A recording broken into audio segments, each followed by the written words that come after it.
자녀들아 부모에게 순종하라 하는 제목으로 함께 은혜를 나누겠습니다. 지난주에는 아내와 남편에 대한 말씀을 드렸습니다. 아내는 남편을 어떻게 해야 돼요? 순종하고 존경하고, 남편은 아내를 사랑하고, 남편과 아내의 관계가 마치 그리스도와 교회의 관계처럼 한 몸이라고 말씀을 드렸어요. 한 몸. 이거를 꼭 기억하셔야 돼요. 그래서 누가 먼저 이 말씀대로 살아야 돼요? 남편이 먼저? 서로 피차 서로 복종하라 하셨잖아요. 서로 먼저 해야 되는 거예요. 내가 먼저 해야 된다는 마음을 가져야 한다는 거죠. 근데 더 큰 책임과 역할은 누구에게 있느냐? 남편에게 있다는 말씀을 드렸습니다. 그러니까 남편이 먼저 꼭 해야 되는 건 아니에요. 서로 간에 하셔야 되는 거예요. 이 흐름을 다시 한번 여러분 기억하셔야 돼요. 5장 1절 가시면 하나님을 본받는 믿음의 모습에 대해서 말씀을 하고 있고요. 5장 18절에서 하나님을 본받는 삶은 성령의 충만함이 있어야만 가능한 거고요. 성령 충만한 사람은 21절로 오셔서 그리스도를 경외함으로 피차 복종하는 삶을 살아야 한다는 이 흐름을 여러분 기억하고 계셔야 됩니다. 그래서 그리스도를 경외하는 마음으로 피차 복종하며 아내와 남편의 관계를 이야기하셨고, 이제 그 다음에 피차 복종해야 하는 관계 속에서 자녀와 부모의 이야기들을 오늘 하고 계시는 거예요. 자, 그래서 1절 말씀 우리 같이 한번 봉독할게요. 자녀들아 주 안에서 너희 부모에게 순종하라. 이것이 옳으니라. 아멘. 말씀하십니다. 자녀들아. 오늘 주시는 말씀은 누구에게 주시는 말씀이에요? 자녀들에게 주시는 말씀이에요. 자녀들 잘 들으셔야 됩니다. 이제 부모님들은 뭔가 기대를 하고 있을 것 같은데 여러분, 세상에 부모가 아닌 사람은 있지만 자녀가 아닌 사람은 없어요. 그렇죠? 모든 사람들은 다 자녀입니다. 아직 부모가 되지 않은 사람도 자녀고, 부모인 사람도 자녀고, 이 땅에 태어난 모든 사람들은 자녀예요. 그러니까 오늘 이 말씀은 누가 들어야 되는 말씀?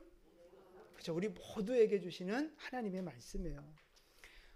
연세가 많아도 자녀니까 자식들한테 무슨 얘기 하나 보자, 그런 얘기만, 그런 데만 생각하지 마시고 모든 자녀들. 근데 부모가 안 계시는 분들도 있을 수 있어요. 내가 뭔가 이렇게 효도하고 싶어도 효도할 대상이 이미 없는 분들 있잖아요.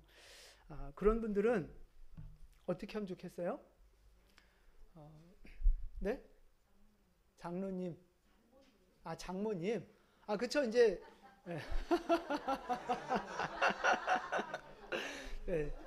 맞아요. 네. 처갓집도 부모님이고, 네. 이렇게 시부모님도 부모님이고. 또, 그러고 보니 또 많이 찔리네요. 네. 그러니까 부모가 안 계시는 분들은 이제 양가 부모님은 다 이제 기본으로 하는 거고요. 이제 우리 친척의 어르신들, 우리 가문 속의 어른들이나 아니면 그 이웃에 있는 이제 어르신들을 섬기면 좋겠다. 그분들을 좀 생각하면서 말씀 들으면 좋겠다 싶고요. 또 하나는 목회자를 영적인 아버지로 생각하는 마음으로 이 말씀을 들으면 좋겠다 하는 생각이 듭니다. 자, 이제 왜 부모를 공경해야 하는가 하는 말씀을 드릴게요. 왜 부모를 공경해야 되는 거예요? 복 받으려고. 네, 물론 다 여러 가지가 있지만 세상 사람들한테 부모 공경에 대해서 물어보면 보통 하는 대답이 뭐냐면 당연한 거 아니에요? 그러는 거예요. 당연한 거 아니에요? 근데 왜 당연하냐 그러면 그 뒤로는 답을 못 해요. 네. 그게 그냥 답이에요. 근데 그것만으로는 부족하다는 거죠. 왜 부모를 공경해야 되느냐?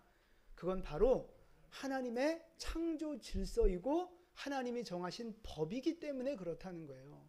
그러니까 우리가 이 세상을 똑같이 살아가지만 믿는 사람과 믿지 않는 사람들은요, 달라야 되는 거예요. 기준이 다르고 원인이 다르고 목표가 다르고 달라야 되는 거예요. 왜 믿는 사람들은 특별히 부모를 공경해야 되느냐? 하나님의 창조 질서요 명령이라는 사실입니다. 오늘 1절에도 보시면 너희 부모에게 순종하라 이것이 옳으니라 하셨잖아요.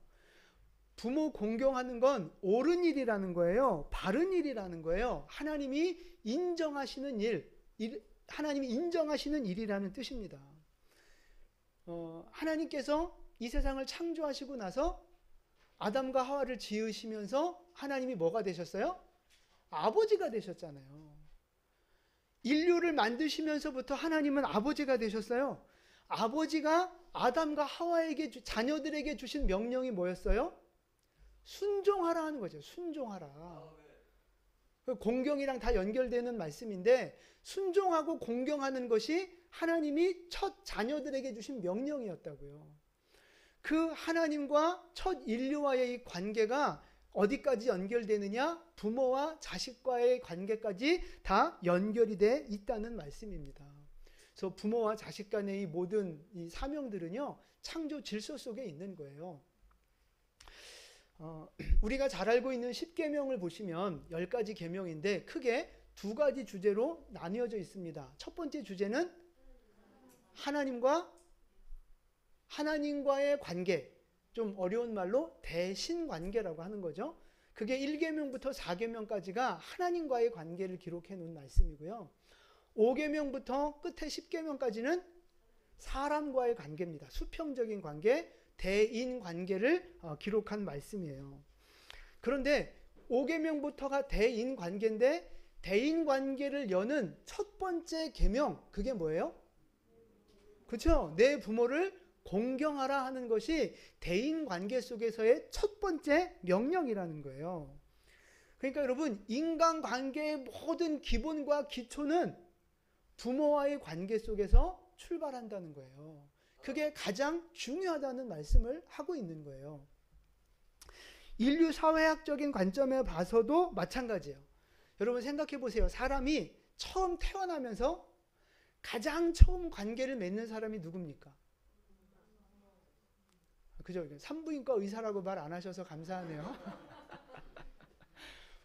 부모하고 첫 관계를 맺는 거예요. 부모를 통해서 사랑을 배우고 예절을 배우고 인품을 배우고 질서를 배우고 부모와의 관계 속에서 첫 모든 것들을 배우게 된단 말이죠. 그러니까 결국 부모와의 관계가 사회 속으로 연결이 되면서 사회를 이루는 살아가는 어떤 기초가 되고 사회 속에서의 어떤 질서를 지키는 기초적인 성품들이 개념들이 부모와의 관계 속에서 만들어진다는 사실입니다. 그래서 부모를 잘 공경하게 되면 권위를 인정하게 돼요. 질서를 알게 돼요. 예절을 알게 돼요. 올바른 성품을 갖게 되는 거예요. 그래서 그런 사람들이 많아질수록 세상이 어떻게 돼요? 살기 좋은 세상이 되는 거죠. 반대로 지금 이제 사회 질서가 무너지고 있는 이유, 뭐 여러 가지 이유가 있겠지만 중요한 이유 중에 하나가 바로 부모를 공경하지 않는 거예요. 그래서 성경에도 이렇게 보다 보면 말세에 여러 가지 징조들이 나오는데 그 중에 하나가 부모를 거역하는 것이 나와요. 부모를 거역하는 것이 말세의 특징 중에 하나라는 거예요. 사회 질서가 점점 무너지는 이유는요, 부모 공경을 하지 않기 때문이에요. 예를 들면 요즘에 그 공교육에서 교권의 어떤 그 침해가 좀 이렇게 많이 이슈화되고 있지 않습니까? 좀 오래된 이야기인데 생각해 보세요. 교실에서 막 드러누워 있고 선생님한테 대들고 심지어 선생님을 때리기까지 하는 그런 싸가지 없는 놈들, 그런 놈들이 집에서는 부모를 공경하고 극진히 부모를 섬기는데 유독 학교에 와서만 선생님한테 그렇게 싸가지 없이 하는 걸까요? 아니죠. 아닌 거 아시죠? 그럴 수가 없는 거예요. 부모는 공경하는데 다른 윗사람들은 개무시한다? 말이 안 되는 거라고요. 결국 그 인생들이 학교 속에서 세상 속에 나와서 그렇게 망나니처럼 막 하고 사는 이유는요, 가정에서 부모를 공경하지 않는다는 이야기예요. 효도교육, 부모 공경 교육이 제대로 이루어지지 않았다는 말씀입니다. 그러니까 결국 부모를 공경하지 않으면 가정만 무너지는 게 아니라 사회의 질서가 무너지는 거예요. 그래서 부모 공경이 참 중요하다는 말씀인 겁니다. 그래서 하나님이 창조 질서 속에서 부모 공경하는 걸 명령하신 거예요. 자, 골로새서 3장 20절 말씀도 함께 봉독할게요. 자녀들아 모든 일에 아멘. 자, 부모님에게 순종하라는 거예요. 그러면 보세요. 누구를 기쁘게 하는 거예요? 네, 부모님을 기쁘게 한다는 뜻이 아니고요. 주님이 기뻐하신다는 뜻이에요. 내가 부모에게 순종하는 건요, 하늘 아버지를 기쁘시게 하는 일이다. 그 말씀이에요. 나는 육신의 부모에게 순종하는데 기뻐하시는 건 하나님이 더 기뻐하시는 거예요. 왜요? 하나님이 세운 법을 잘 지켜가고 있으니까 기뻐하시는 거예요. 자, 요한일서 4장 20절 말씀 같이 봉독합니다. 누구든지 하나님을 사랑하노라 하고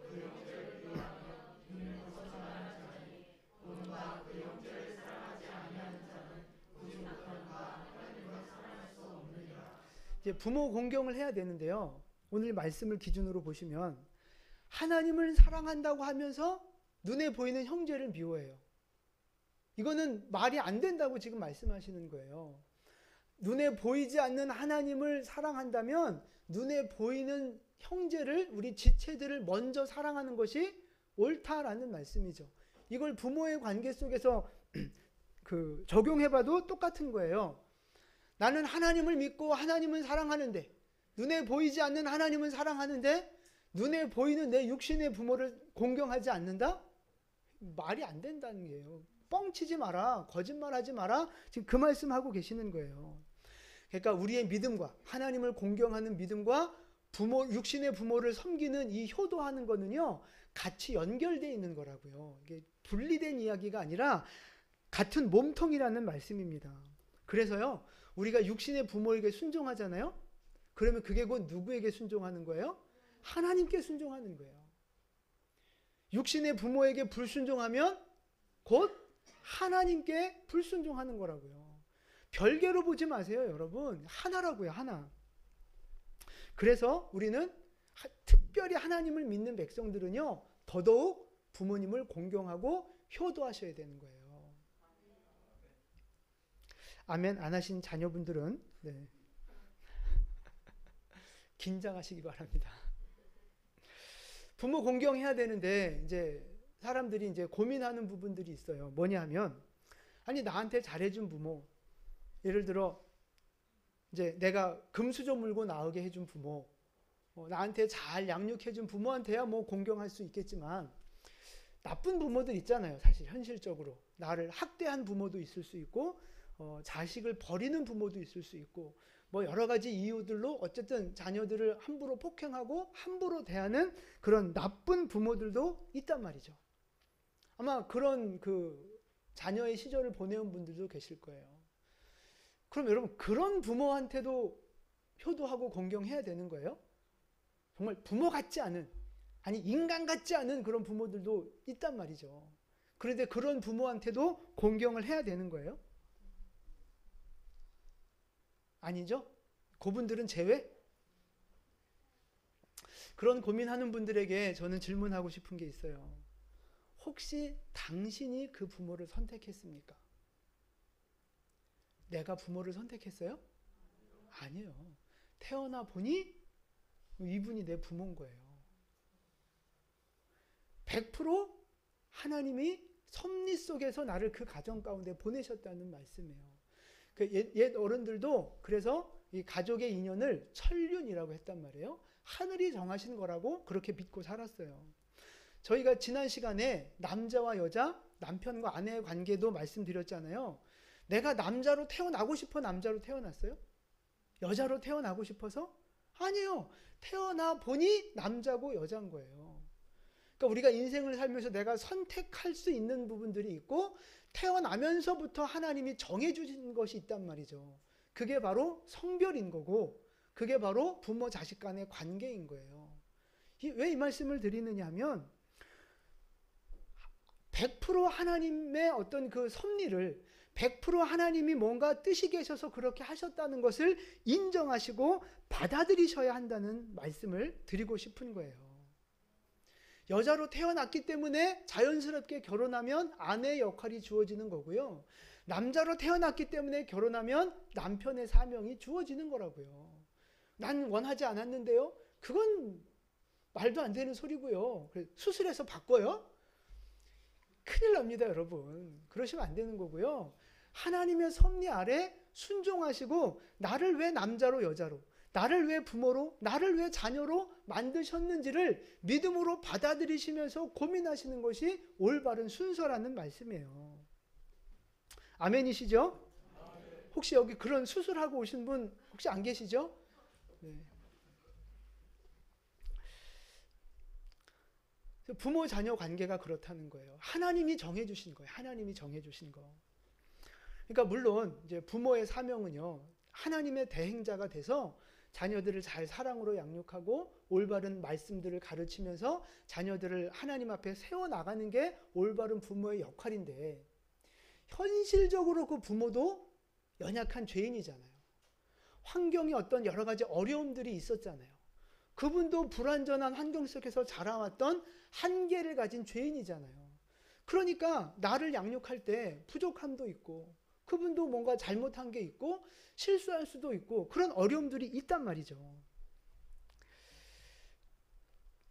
그럼에도 불구하고 하나님이 나에게 붙여주신 부모이기 때문에 나는 그분을 공경해야 되는 거예요. 그분에게 효도해야 된다고요. 물론 그런 경험이 많으신 분들은 마음이 힘들 수 있어요. 이해되지 않아서 하나님 앞에 원망이 되고 이런 말씀 앞에 마음을 탁 닫아버릴 수도 있거든요. 근데 여러분, 우리가 하나님 아버지를 정말 믿는 믿음이 있다면 하나님의 섭리를 받아들이셔야 되는 거예요. 하나님의 섭리를. 그래서 여러분, 하나님을 믿는 그 믿음 안에서 자녀로서의 내 역할, 남편과 아내로서의 내 역할, 부모로서의 내 역할들을 잘 감당하시는 여러분 되실 수 있기를 축복합니다. 그러면 지금은 그것이 힘들어도 나중에는 반드시 하나님이 우리에게 칭찬하시고 상급 주시고 복 주실 줄로 믿습니다. 그래서 나한테 잘해주었건 못해주었건 부모이기 때문에 우리는 그분을 공경해야 하는 거예요. 아멘이시죠? 자, 두 번째 고민하시는 분들이 있어요. 뭐냐 하면 부모님이 늙었어요. 이제 경제적인 능력도 없고 힘도 없고 또 이제 심지어 이제 아파서 누워 계시고 내가 이게 병수발 다 해야 되는 이제 그런 상황들. 옛날에는 나에게 힘이 됐던 분이 이제는 나한테 짐이 되는 것처럼 느껴지는 그런 상황들이 온단 말이죠. 그럼 여러분, 내 인생에 어떤 짐과 같은 그 늙은 부모, 경제력도 없고 이제 내가 내 돈을 쏟아 부어야 하는 그 부모도 공경해야 되는 거예요?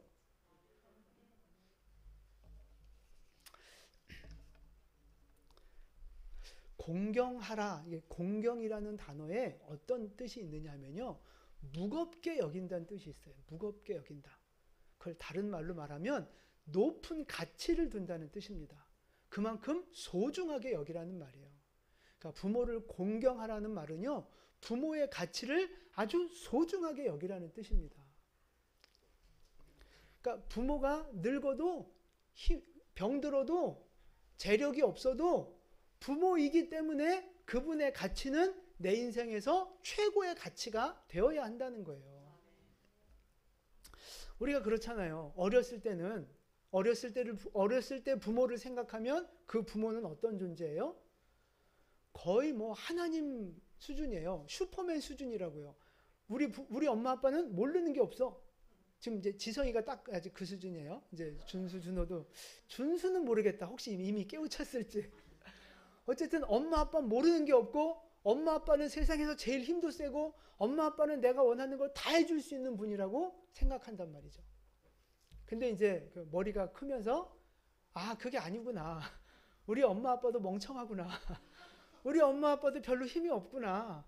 우리 엄마 아빠도 세상에서 별 볼 일 없는 사람이구나. 이제 그걸 알아가는 거예요. 그러면서 알아가기만 하면 좋은데 그러면서 슬슬 무시하는 마음이 드는 거예요. 나보다 못 배웠다고 무시하고, 지금 신세대들이 아는 거 부모는 모른다고 무시하고, 돈 없다고 무시하고, 늙었다고 무시하고, 병들었다고 무시하고, 자꾸만 부모 세대들을 무시하는 경향들이 생겨가고 있단 말이죠. 그런데 성경은 우리에게 이렇게 가르치고 있습니다. 잠언 23장 22절 말씀이에요. 너를 낳은 아비에게 청종하고 내 늙은 어미를. 아멘. 늙은 어미, 부모가 늙어도 경히 여기지 말라는 거예요. 부모이기 때문에 그 부모라는 이름, 그 존재만으로도 무거운 가치를, 가장 소중한 가치를 돌려드려야 할 분들이라는 것입니다. 그러니까 부모의 능력이 있고 없고 상관없이, 부모님이 병들어 있는지 건강한지 상관없이, 물려줄 유산이 많이 있는지 없는지 그것과 상관없이 부모라는 이름 때문에 존경을 받으셔야 한다는 것입니다. 그것이 하나님이 오늘 우리에게 주시는 명령이라는 거예요. 여러분, 여러분의 부모에게 효도하고 공경하고 순종하고 계십니까? 지금 여러분의 부모님을 공경하고 계십니까? 혹시 부모님을 멸시하고 무시하고 있지는 않습니까? 아니면 내가 살기 힘들다고 부모님의 어려움이나 외로움들을 그냥 무시하며 무관심하게 살고 있지는 않느냐 하는 것입니다. 오늘 말씀 앞에서 우리가 다시 한번 서셔서 여러분의 부모님을 공경하고 효도하는, 순종하는 모든 자녀 될 수 있기를 주님의 이름으로 축원합니다. 아멘. 부모를 공경하면요, 축복이 따라와요. 축복이. 오늘 본문 2절과 3절 말씀인데요. 우리 2절, 3절 같이 봉독할게요. 내 아버지와 어머니를 공경하라.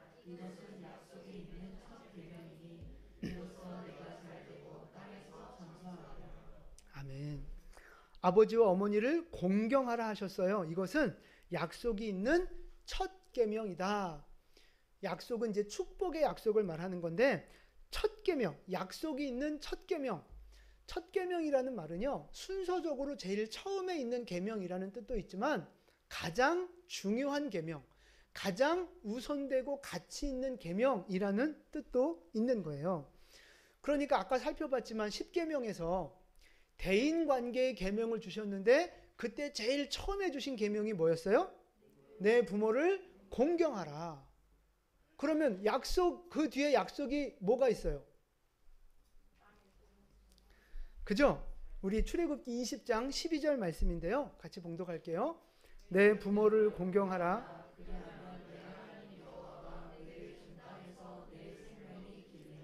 아멘. 부모를 공경하라고 하는 첫 번째, 가장 중요한 명령을 주시고 나서 거기에 플러스 축복의 약속을 붙여주셨어요. 여호와가 내게 준 땅에서 내 생명이 길리라. 오늘 본문 말씀으로 이야기하자면 내가 잘 되고 땅에서 장수하리라. 이 땅에서 육신의 삶에 하나님이 복을 내려주시겠다 말씀하시는 거예요. 그러니까 10계명을 보시면 이 대인관계의 6개 계명 중에서 축복의 약속이 붙어있는 계명은 이 5번째 계명밖에 없어요. 내 부모를 공경하라. 물론 다른 계명을 지켜도 복을 주시죠. 다른 계명에도 다 원래 그 복을 받게 돼 있어요. 그럼에도 불구하고 하나님이 이 부모를 공경하라고 하는 계명에만 특별히 축복의 약속을 붙여주신 이유가 뭐겠어요? 중요하다는 이야기예요. 강조하고 계시는 거예요. 부모 공경 반드시 해야 된다. 그러면 내가 너에게 복 주겠다 말씀하시는 거예요. 그러니까 여러분, 이 자녀의 축복은요, 부모의 공경하고 연결되어 있는 거예요. 연결. 많은 사람들이요, 이제 부모님이 좀 재산이 있고 가진 게 있고 그러면 소위 말하는 효도를 잘합니다. 막 열심히 들락날락거리고 열심히 뭐 이렇게 사드리고. 왜 그래요? 부모를 사랑하니까 그런 거죠. 뭘 왜 그래요? 하나님을 잘 믿으니까 순종해서 그런 거죠. 근데 딴 마음 갖고 그러는 사람들도 있어요. 부모님 돌아가시면 조금이라도 유산을 좀 더 받으려는 욕심에 그럴 수 있어요. 근데 여러분, 그러면 부모가 이제 돈이 없는 부모 있잖아요. 오히려 내가 생활비를 보태줘야 하는 정말 불쌍한 부모들 있잖아요. 그 부모들한테 내가 아무리 잘해줘도 받을 게 별로 없다. 그러니까 적당히 섬기자. 이런 마음 들 수 있어요. 어떻게 생각하십니까? 네? 뭐라고? 숨겨놓은 게 있을 것 같아요? 그러니까 모르니까 일단은 최선 다해서 하고 봐야 돼요. 여러분 보세요. 지금 십계명 말씀도 그렇고 본문의 그 2절 3절 말씀도 그렇고 부모를 공경하면 복을 주신다 그랬는데 그 복을 누가 주신다 그랬어요? 하나님이 주시는 거예요. 그 효도 공경을 받은 부모가 복을 주는 게 아니고요. 복을 주시는 주체는 하늘에 계신 아버지께서 복을 주시는 거예요. 여러분 그걸 보셔야 돼요.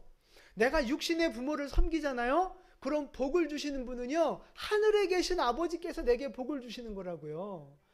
하나님이 갖고 계신 게 얼마나 많아요. 하나님이 갖고 계신 것 중에 얼마나 좋은 게 많아요. 그 복으로 우리를 채워주시겠다 약속하고 계시는 거예요.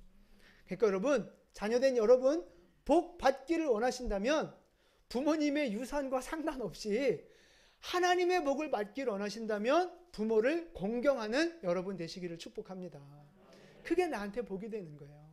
이제 다음 주에 아비들아 자녀를 이제 교육하는 말씀들이 나오는데 그때 또 한번 자세하게 말씀을 드릴 거예요. 근데 이제 부모를 공경하라 그러면 이제 여러분 생각할 때 부모를 공경하면 부모가 좋아요, 자식이 좋아요? 딱 생각할 때 부모가 좋은 거죠. 부모가 맛있는 거 사주고 용돈도 주고 뭐 이렇게 해주니까 부모만 좋은 것처럼 느끼는데 착각입니다, 여러분. 제일 첫 번째는 부모가 좋아요. 그 다음에 누가 좋아요? 하나님이 기뻐하신다고요. 하나님이. 또 누구도 좋아요? 나도 좋잖아요. 싫어요? 부모님 섬길 때 짜증나요? 내가 부모를 공경하면요, 나도 기쁘고 부모님도 기쁘고 하나님도 기뻐하시는 거예요. 삼위일체의 기쁨이 있는 거예요. 축복이 있는 거라고요. 이게 영적으로도 이 신앙생활의 원리도 그런 것 같아요. 이제 보통 성도들한테 헌신하십시오, 봉사하십시오, 희생하십시오. 그러면 좀 삐딱하게 생각하는 사람들은요, 누구만 좋은 것 같아 보여요. 그게 교회만 좋은 것 같고 목사님 좋으라고 또 저런 소리 한다 이렇게 생각해요. 뭐 딱 보면 그래 보여요. 맞는 이야기 같아 보여요. 근데 내가 주님을 위해 희생하고 교회를 섬기고 그러면 교회 좋아요. 교회만 좋아요? 누가 기뻐하세요? 하나님이 기뻐하시는 거예요. 하나님이 그 섬기는 인생을 가만 내버려 두세요? 책임져 주시는 거예요. 복 주시는 거라고요. 축복의 씨앗을 심는 거예요. 그게 부모 공경이나 하나님을 공경하고 교회를 세워나가는 모든 원리가 다 마찬가지라고요. 하나님 우리에게 그런 명령을 주실 때는요, 부모를 공경해라, 십자가를 져라, 희생해라, 섬겨라, 이런 명령을 주실 때는요, 너는 고생 좀 해야 돼, 그러니까 희생해, 이런 의미로 그런 명령 주신 게 아니에요. 나에게도 복을 주시려고 그런 명령을 주신 거라고요. 여러분 그 원리를 좀, 하나님의 마음을 좀 잘 이해하셨으면 좋겠어요. 아멘 좀 하세요. 우리의 모든 섬김과 헌신과 희생은요, 대상이 부모가 됐든 하나님이 됐든 교회가 됐든 하나님이 축복의 씨앗으로 삼으셔서 반드시 땅에서 잘되고 장수하는 형통하는 복으로 채워주실 줄로 믿습니다. 어쨌든 이 부모 공경이라는 말로 다시 돌아와서, 부모 공경은요, 내가 선택할 수 있는 문제가 아니에요. 반드시 지켜야 하는 하나님의 명령입니다. 그것도 그냥 명령이 아니라 그 축복이 약속되어져 있는 명령이라는 거예요. 복된 명령입니다. 그러니까 여러분, 지금 여러분의 부모를 섬기는 것이 버거울 수 있고 힘들게 느껴질 수 있지만 그럼에도 불구하고 하나님의 명령이기 때문에, 또 거기에는 축복이 약속되어져 있기 때문에 부모님을 공경하고 효도하는 여러분 되실 수 있기를 축복합니다.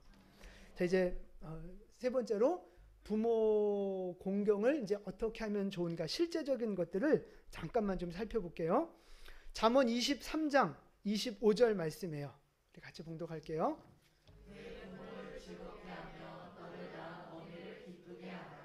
아멘. 마음을 기쁘게 해드리는 게 최고의 효도죠.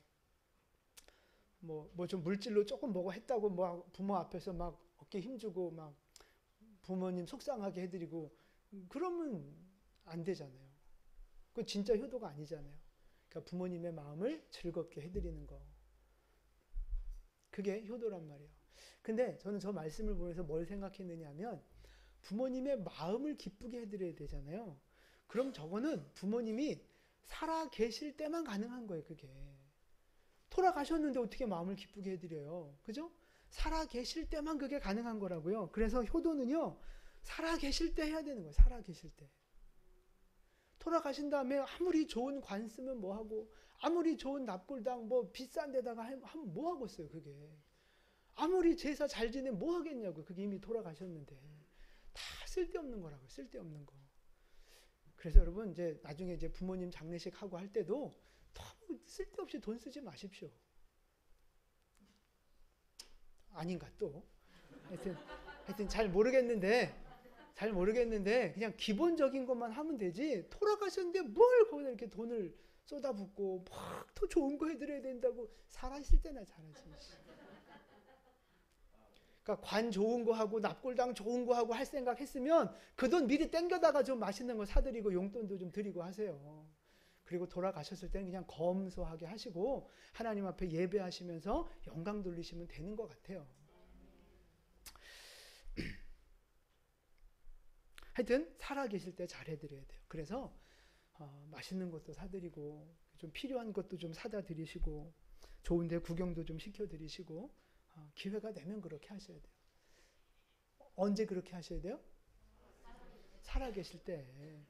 내가 좀 바쁘니까 좀 나중에 좀 돈 좀 더 벌면 내가 좀 애 좀 키우면 그게 아니고요. 지금 내가 할 수 있는 만큼 하시면 되는 거예요.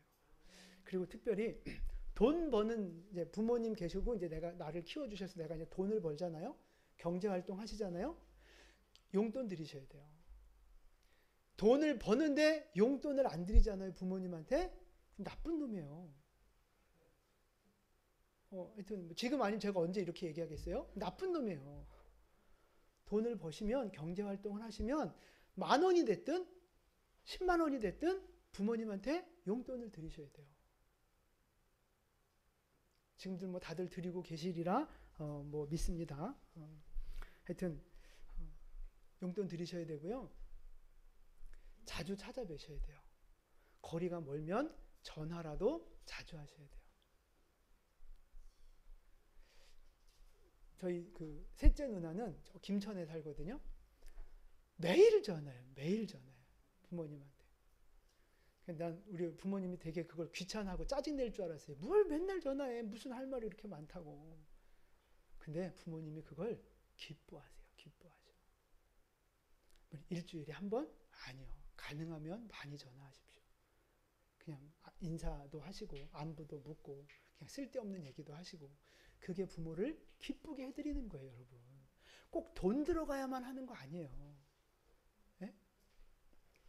그리고 가실 수 있으면 자주 찾아가십시오. 자주. 근데 그냥 찾아만 가시는 게 아니라 그런 이야기도 하더라고요. 찾아가서 부모님 이렇게 집안을 좀 둘러보라는 거예요. 연세가 드시고 뭐 그래서 이렇게 할 수 없는 것들이 있잖아요. 뭐 청소하는 거나 아니면 뭐 전구를 갈아 낀다거나 뭐 고장난 거 고친다거나 뭐 그런 거 있잖아요. 그런 것도 좀 가서 해드리라는 거예요. 가서 밥만 먹고 오지 말고 그런 거 해드리라는 거예요.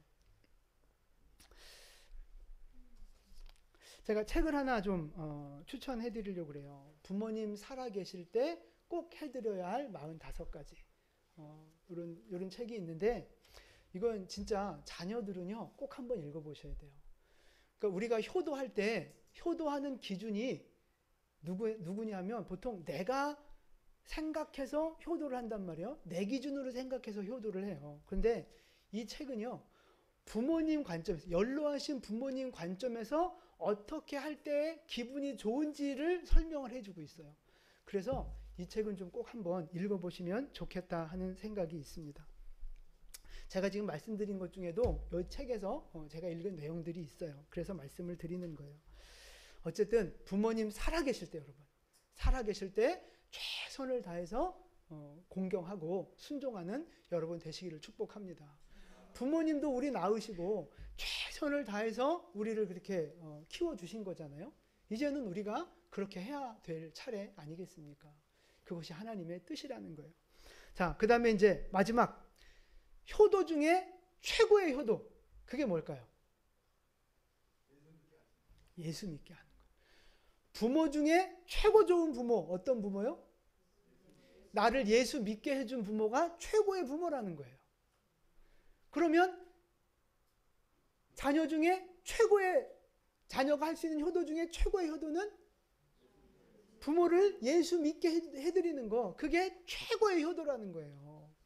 그래서 여러분, 믿지 않는 부모님한테 잘 해드리시면서 복음을 전하셔야 돼요. 기도로 준비하시면서 사랑으로 섬기면서 결국 그 끝 목표에는요, 부모님 구원 받으실 수 있도록 복음을 전하는 것이 목표가 돼야 된다고요. 여러분, 아무리 육신적으로 잘 해드리고 막 즐겁게 해드려도 결국 죽어서 지옥 가면 그게 뭔 소용이 있어요, 그게. 그래서 자식된 도리로서 해야 하는 최고의 효도, 정말 딱 한 가지만 하라 그러면 해야 되는 그 최고의 효도, 그게 바로 부모님 예수 믿게 하는 거, 예수님 영접하게 하는 것이 최고의 효도라는 것입니다. 그래서 아직 예수 믿지 않는 부모가 계시다면 여러분 정말 작정하시고 기도하시고 섬기셔야 돼요. 이미 신앙생활하고 계신 부모님들은 어떻게 하면 최고의 효도를 할 수 있을까요? 내버려 둬도 돼요. 이제 잘 하시니까. 제 생각에는 그 부모님과 함께 예배하는 거예요. 가정에서 이제 교회 와서 예배하는 거 말고 별도로 가정에서 부모님과 함께 예배하면서 손잡고 부모님을 위해서 기도해 드리는 거. 서로 좀 이 예수 안에서, 예배라는 이 그 은혜 아래서 서로를 위해서 기도해 주고 축복해 주는 그런 정말 예수 안에 하나됨의 공동체를 만들어 가는 거. 저는 그것만큼 좋은 효도가 없다고 생각이 돼요. 이 말씀을 준비하면서 그런 마음이 들었어요. 그래서 맛있는 것도 사가고 좋은 것도 선물해드리고 하면서 가정 안에서 예배하셨으면 좋겠어요. 그래서 예수 이름으로 서로를 축복해주고 그의 영혼을 더 강건하게 세워나가는, 그거보다 더 좋은 축복이 어디 있겠습니까? 그거보다 자녀로서 해드릴 수 있는 효도가, 그거보다 더 좋은 효도가 어디 있겠어요? 물론 가장 친밀하면서도 또 가장 어색한 사이가 이 가족의 사이일 수 있거든요. 우리는 하나님을 향한 믿음으로 그걸 뛰어넘으셨으면 좋겠어요. 그래서 가정 안에서 부모님과 함께 예배하고, 부모님은 자녀를 위해서, 자녀는 부모님을 위해서 서로 기도하는 그런 예배 공동체 만들어가는 거, 저는 그것이 가장 아름다운 효도라고 믿습니다. 우리 영광교회 모든 성도님들 좀 그렇게 하셨으면 좋겠어요. 부모가 이제 이미 안 계신 분들, 아까도 말씀드렸지만 부모 되실 섬길 분들을 좀 찾으셨으면 좋겠어요. 우리 친척 중에 어르신들도 좋고요. 내가 사는 이웃의 어른들, 아니면 우리 교회 어른들도 좋고요. 교회 목회자를 그렇게 섬기셔도 좋고요. 내가 부모 대신 섬길 대상을 좀 찾으셔서 효도하셨으면 좋겠습니다. 그럼 거기에는 반드시 하나님의 복이 따라오게 될 줄로 믿습니다. 여러분, 효도 잘 하고 계십니까? 부모님 잘 공경하고 계십니까? 열심히 하시면서도 늘 좀 죄송한 마음이 있는 것이 우리의 마음일 거예요. 여러분이 지금 하고 있는 그 효도에 더해서 오늘 이 하나님의 방법과 하나님의 기준을 좀 더하셔서 더 올바른 효도를 하는 여러분 되실 수 있기를 축복합니다. 하나님께서 반드시 기억하시고 땅에서 잘되고 장수하는 복을 허락해 주실 것입니다. 마지막으로 복습드립니다. 이 중요한 원리, 아까도 말씀드렸지만 효도의 원리, 자녀를 양육하는 원리, 남편과 아내의 원리 다 그리스도를 경외하는 마음으로 피차 복종해야 하는 하나님 중심의 세계관에서부터 시작되어져야 되는 거예요. 우리가 하나님이 지으신 세상을 살아가고 있잖아요. 하나님이 지으신 세상에서 살아가고 있잖아요.